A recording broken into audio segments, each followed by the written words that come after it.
back to the Garlic Marketing Show. We're talking about stories that work and strategies that work with amazing agencies that actually execute it. Today, I'm here with Aric Whiteley from Lockhern Digital, talking about a PPC paid campaign overall that they did in the industrial space and some unique ways that they're identifying the biggest opportunities and moneyballing it. Aric, thank you so much for being on the show and sharing these success stories. Thank you, Ian. It's a pleasure to be here. I really love what you're doing. When you go right to your homepage, you just kind of get this overwhelming sense in an ecosystem of Gary Vee clips and Grant Cardone. It's a lot to oversimplify, but I think breaking it down and really talking about real strategies that work is going to be very successful, and I'm sure is extremely helpful to your audience. Thank you. Well, hopefully it is. But I'm psyched to talk and nerd out a little bit about your data today. But before we get started, of course, it's brought to you by VideoCaseStory.com. One of the best ways to improve any of your campaigns, your PPC campaigns, your social campaigns, your SEO, is through customer stories. Go to VideoCaseStory.com to learn 50 plus ways to do that. All right, Aric, so people mispronounce my name all the time. What are all the mispronunciations of your first name? Well, that's such a good question. I think I get Aric just mostly, right? That's everyone's intuition. I don't think I've really gotten anything out that really surprised me. I think what surprises me the most is when people get it right off the rip. And I always congratulate them, because I think there's probably less than 15 people that have ever just off the rip just said, "Oh, hey Aric, how you doing?" Dang, I wish I would have done that. And Aric, so you guys do PPC and social ads, mainly in the e-commerce technical space, and you have a lot of experience doing that. And you can go and check out Lockhern Digital. We'll put a link in the show notes. Definitely follow Aric on LinkedIn. But let's just dive into it. Tell me about the success story, because you helped a giant industrial client increase their results 50%. In 12 months, which is big, right?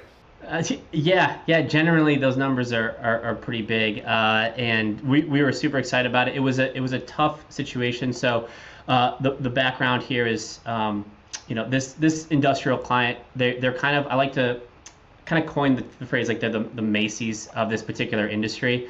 So they're a retailer, and I think retailers have natural issues, right? Where you have a ton of scale, but you have a ton of variables that make it difficult to scale.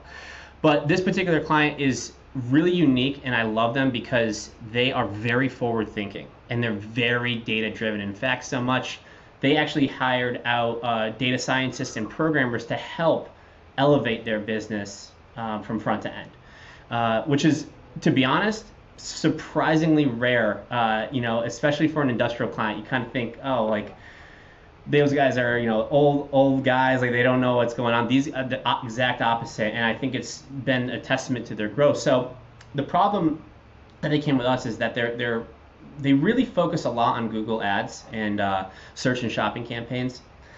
Their growth, was very stagnant, kind of in the 2019, 2020 area, and we kind of came in and really wanted to understand a little bit about, or really a lot about, their business. And when you have a client with 20,000, 30,000, 100,000 SKUs, how do you digest that? How do you structure that? How do you think about that data? And even going in deeper with the client themselves and understanding what are the business challenges outside of marketing?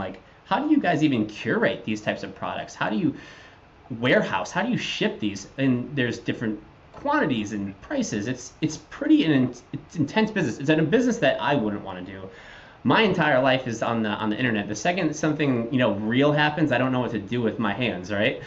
But nonetheless, they really wanted to focus on growing their revenue. They really wanted to see 20-30% growth in a relatively short period of time. And the kicker here too is they really want to see a 6x return, which is, in my experience, a bit of a tall ask, right? You want to grow your revenue and you want to grow it at a 6 return, but nonetheless, we took on the challenge. So I was mentioning about the fundamentals of the business, right? So they have, let's just call it 20,000 SKUs, right? There's different prices, there's different variables, there's different suppliers, right? There's out of stock, in stock. when we look at their campaign, we try to figure out, okay, how can we look at this and make it simple, right? But when we looked at their current structure, it was really grouped by category. And I think that's a really common theme for a lot of e-commerce players, is they're like, okay, well, I'm just going to take all of my products and put them into, washers and dryers, or, DVD players, right? It's very simple. But what happens when those washers and dryers and DVDs are at different price points, have different margins, come from different suppliers, ship differently, might be in different warehouses? You have to factor in all of those real business, hardcore business factors, which are cost of goods, landed costs, all of those things. And you can't do that when you're just broadly hitting a particular category. So we kind of flipped it on its side and said, what if we, instead of looking at what it is, what if we look at what the value is to the business? And what I mean by that is, if we could kind of take the Moneyball approach, right? And I love this kind of metaphor or reference. But Jonah Hill in the movie Moneyball goes to Brad Pitt and he says it's all about getting to one number. They're trying to find the biggest value players in the market using hundreds of different parameters and inputs. So can we do the same thing in a digital marketing campaign? And I think we were able to do this. And the way that we did is we worked with their data science team. They're forward thinking, remember.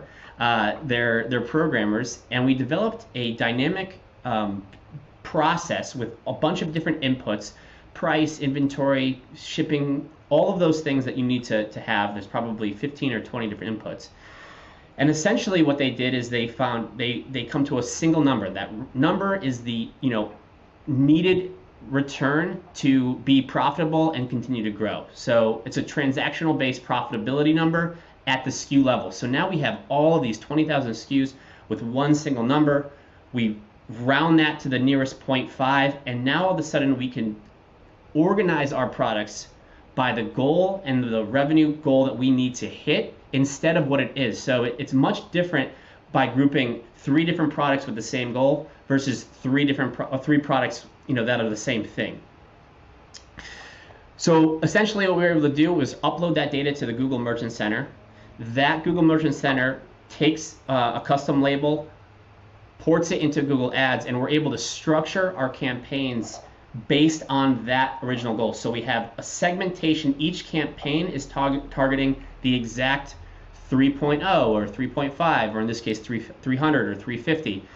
So those products get all treated the same way, and this is what helps Google really isolate that performance, scale that performance, because you're telling Google all of these products need to get the same thing versus all of these different margin products can kind of aggregate to a single one, and that doesn't necessarily scale, and there's a lot of inefficiency of that.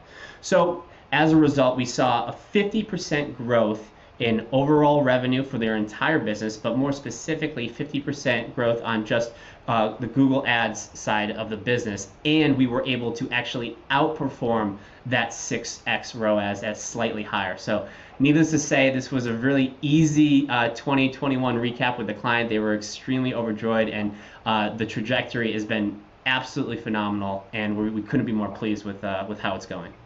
It's phenomenal, and I'm sure they're super excited. And what can other companies use here? Like when you look at this strategy, let's say I'm running, I have 20 SKUs. Can I use a similar strategy in marketing and even possibly even putting same things into different groups?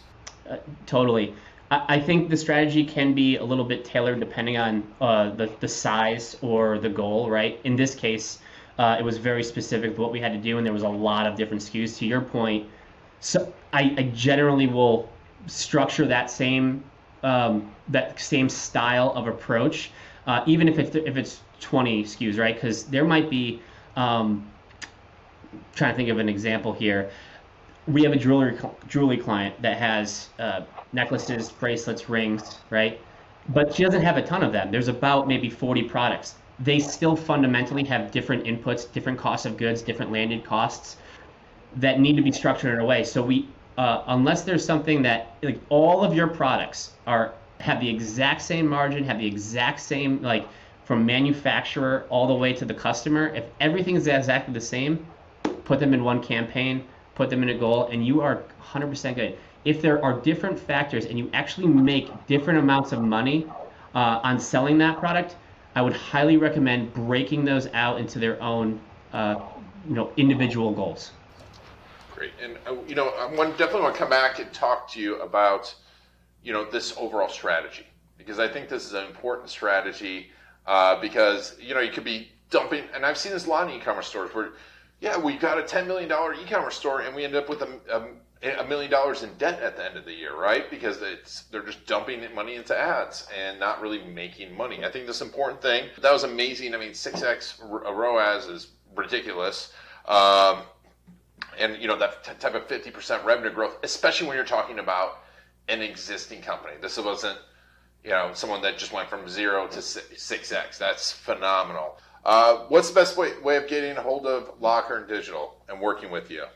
I think it's the basics. LockhernDigital.com, and myself is LinkedIn. Just search my name or / my name, and you can get in contact with myself or any of my co-founders.